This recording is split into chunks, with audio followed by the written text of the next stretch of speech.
Hey, what's up everyone? My name is Nerkman, and today I'm going to talk about the switching blur effect. So let's get started right away. I'm just going to show you what I'm working with.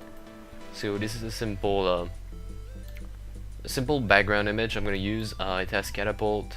I use WoW viewer, but I'm just going to use the comp I made. So it's the whole thing.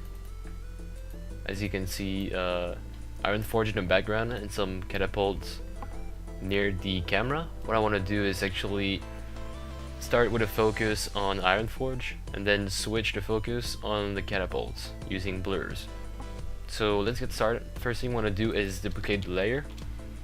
When it's duplicated, we're gonna hit G on the keyboard and grab our pen tool, and we're just gonna make a quick mask.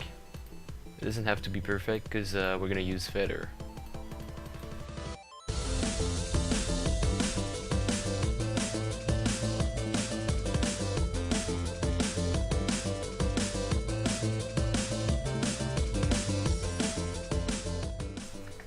And make sure that you do the mask on the layer that is on top.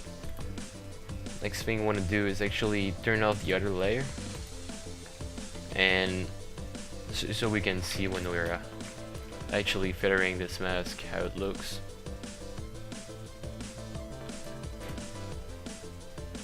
Alright, looks good.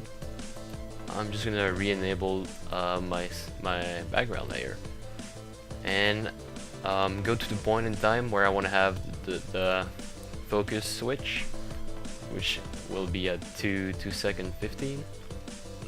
And now I'm gonna go in Effect and Preset, type in blur, get my Gaussian blur, and drop it on the first layer.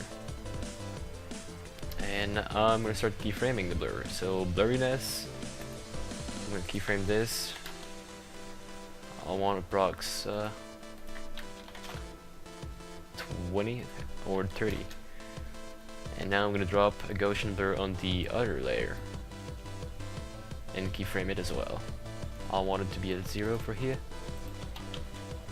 Okay, so that's the mask layer, and that's the background layer. Now what I want to do is start with a focus on this in the background and switch to this.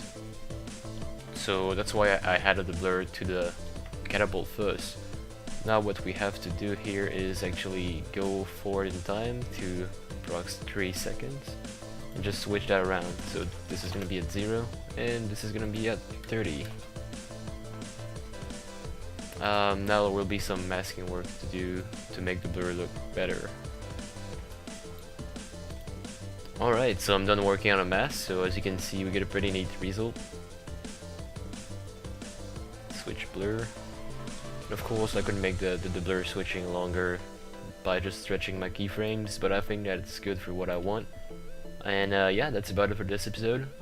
Thanks for watching, and I'll see you guys in the next episode.